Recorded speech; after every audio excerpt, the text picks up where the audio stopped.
धक्का मार के घर से बाहर निकाल दे यहाँ से। कहा देखा तारा, जा चल जा।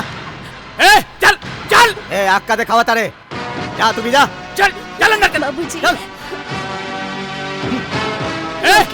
चल अंदर चल चल। बाबूजी तोहरा के मालूम ना कि तोहरी बड़की बहन के मौत स्ट्रोक फटला से भइल रहल, लेकिन आज हम तोहरा के सपना के मौत के सच्चाई बताओ तानी।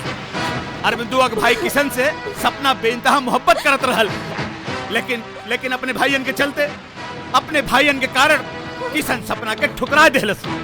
फिर हम एगो लड़का देख के सपना के ब्याह कर देहली, लेकिन सपना के घर वालन के जब सपना और किशन के प्रेम संबंध के बारे में पता चलल, उ सब मिल के रोज रोज सपना के ताना देवे लगले। वो बेचारी जब तक सह सकलस सहलस। और फिर एक दिन हमरा के सपना के मौत के खबर मिलल।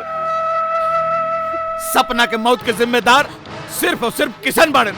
तू करे घरे के बहू बने के ख्याल अपने दिमाग से निकालता। अरे बिटवा, ये बैग वैग लेके कहाँ जाते रे सवेरे सवेरे? मंदिरवा की मरम्मत खातिर जौन पैसा कुल जुटल है, हाँ काफी पैसा हो गला। हाँ इतना पैसा घर में रखल ठीक ना। हाँ तनी बैंक जाते, वो जवन समिति वाला खाता है ओही में जमा कर देते। ठीक बा। खुश रहा बिटवा, तनी ध्यान से जाइए। पैसा ऐसा ले ले बाड़ो, जा ध्यान से जा।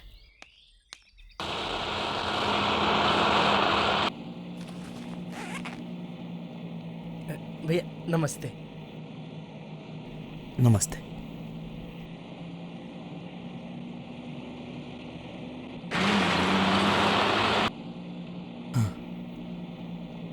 हाँ? अरे हमार बैग यहाँ रहा। काबिल भैया, हमार बैग तू देख ला भैया।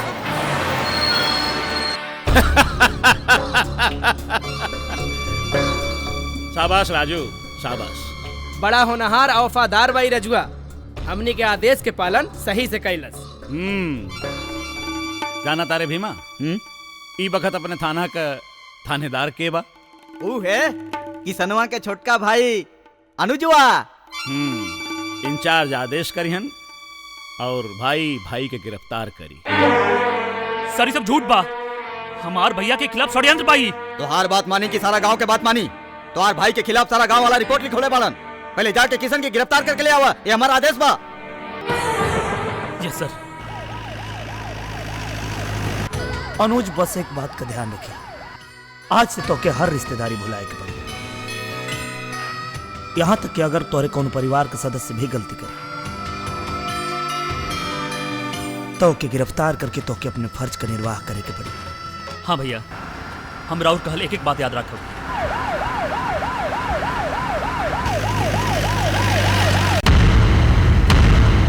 हम ही माने खातिर तैयार नहीं थे कि किशन बाबू ऐसा काम कैले हुई हैं। प्रमुख जी, पैसा बड़ बड़ राजा महाराजा के ईमान हिला देला। फिर ही किसनवा के का औकात था?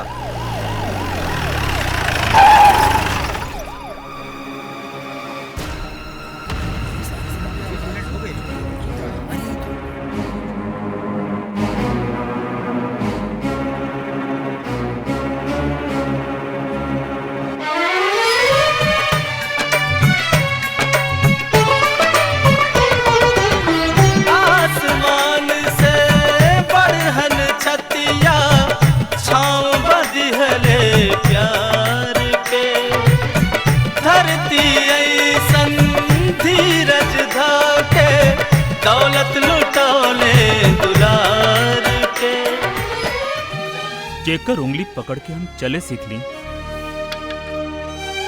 ओकरा के अगर पुलिस के टोपी की वजह से गिरफ्तार करे पड़ता, तब पुलिस की ये टोपी हमरा के स्वीकार नहीं के भैया, हमरा के स्वीकार नहीं के भैया। उठा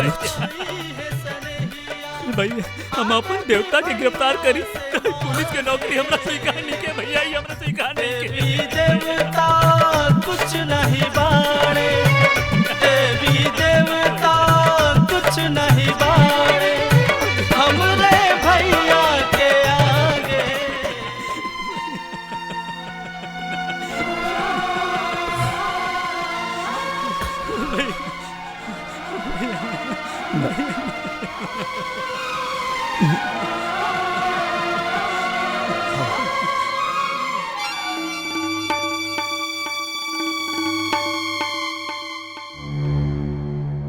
क्या बात है मोहन बाबू? देखिए, आप जौन बात वो दिन हमसे कहले रहनी, आज हम माने के तैयार बनी। आप हमके 5 लाख रुपया दे दी, हम अपन बाजार वाला दुकान बेचे और एजेंसी सरेंडर करे के तैयार बनी। काहे? का अब धंधा ठीक नहीं खे? धंधा तो एकदम ठीक बा। हमार भैया कुछ मुसीबत में फंस गए बड़े।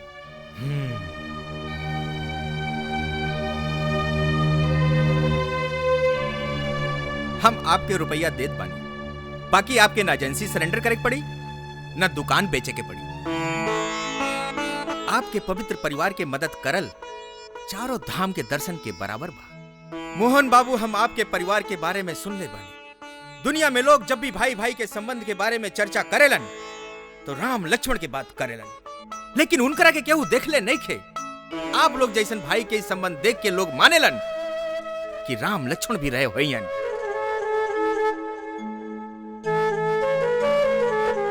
मोहन बाबू, आपके पास मेहनत के क्षमता और परिवार के आशीर्वाद बा, और हमरा पासे कारोबार फैलावे खातिर दौलत। हम दोनों भाई मिलके कारोबार कैल जाओ, यही सही पैसा के अपन हिस्सेदारी समझा, कर्जा ना।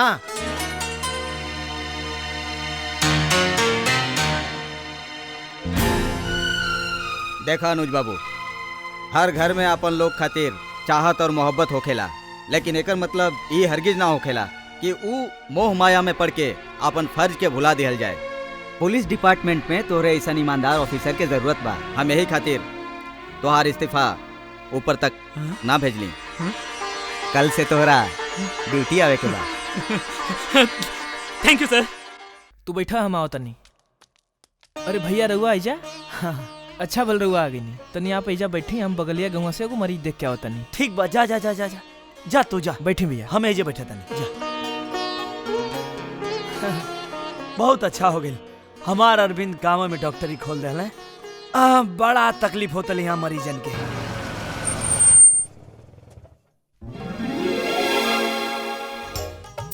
डॉक्टर अरविंद कुमार।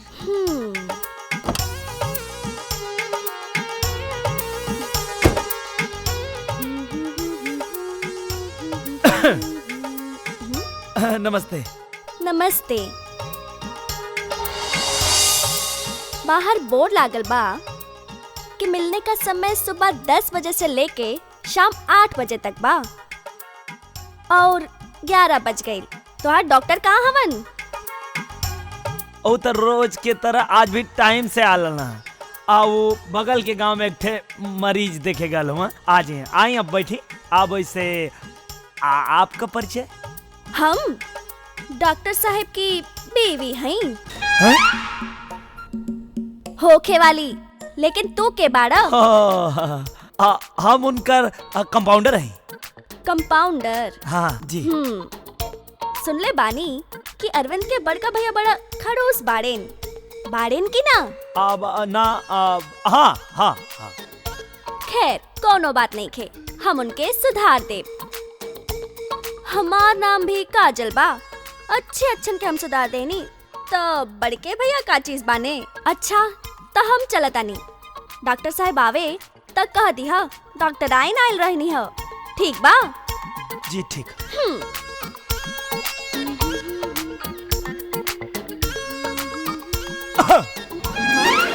अरे बड़ा ही कंजूस डॉक्टर बाने, अपने स्टाफ का ख्याल नहीं खे रखेलन। ई ल गरम पानी के साथे खा ली है। ठीक बा? जी। देखा दवाई वाई टाइम से खिलाइया, ठीक है? ठीक। अरविंद भैया काजल के साथ तू जा भाई। ठीक। आज तो लगा था हमरा ही खातिर डॉक्टर बुलावे की पड़ी। भैया ही काजल। हाँ? काजल। भैया ही काजल। काजल ही भैया, भैया बड़का भैया, भैया हमार बड़का भैया, भैया भैया भैया उमर। भैया। हाँ भैया हमरा के माफ करनी भैया, अनजाने में पता ना हम का कह देनी। भैया चाहे तई दवाई रख ली भैया, दवाई रख ली भैया। भैया हम बतावल चाह। चुप! या ना कहीं तका बहुत बड़ा दिखले बनी। भैया वो हम खबरदार! आज तक तू हमरे आंख में धूल झोंकत रहे, आज तोर पोल खुल गई। अरे हम सपना में भी ना सोचले रहली कि तो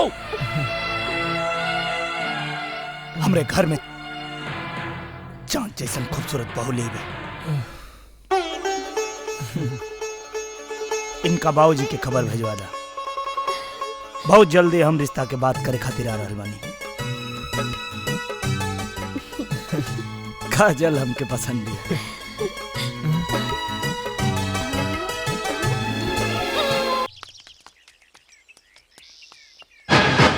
अरे बिटिया तू जेकरा के पसंद कैले होबू वो ठीक ही होखी।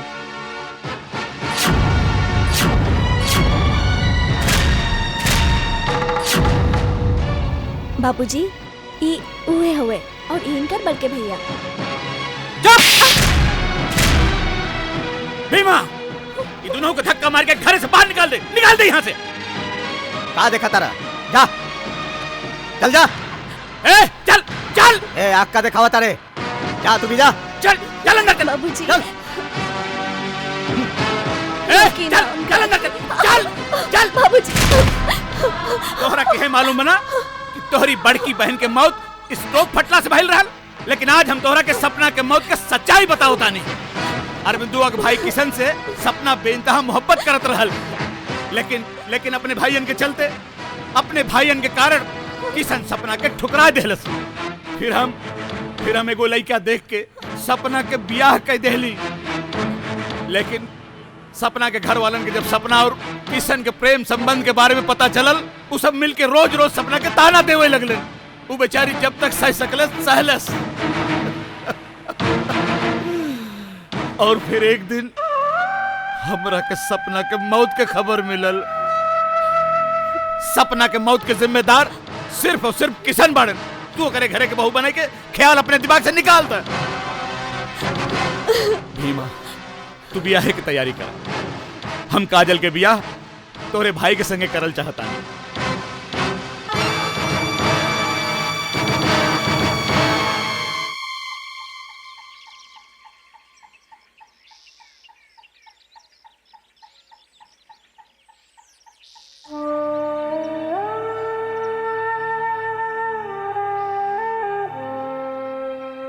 काजल बहुत अच्छी और पढ़ल लिखल लड़की हो। हमो चाहता नहीं कि वो हमारे घर के बहू बनो, लेकिन उनकर बाबूजी हमरे परिवार के टूटे के इंतजार कर रहल बने। भैया अगर ऐसन बात बा तो हम काजल के भुला जाए, बाकी अपना परिवार पे कोनो आँच ना आवे दे।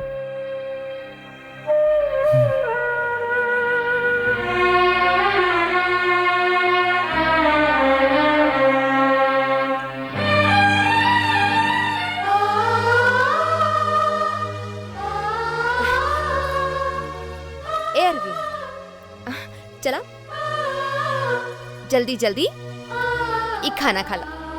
हमरा भूख नहीं खे भौजी। अरे राते खाना ना खैले, सवेरे नाश्ता ना कैले और अब बहन ले देखा ये सब ना चली। चला खा ला। हम कहीं ना हमरा भूख नहीं खे भौजी। अरविंद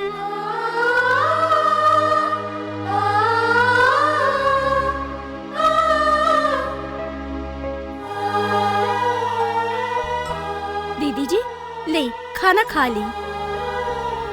हमरा के भूख नहीं खे, खा ली नहीं तो तबीयत खराब हो जाई। तो तोहके का, तू जा यहाँ से।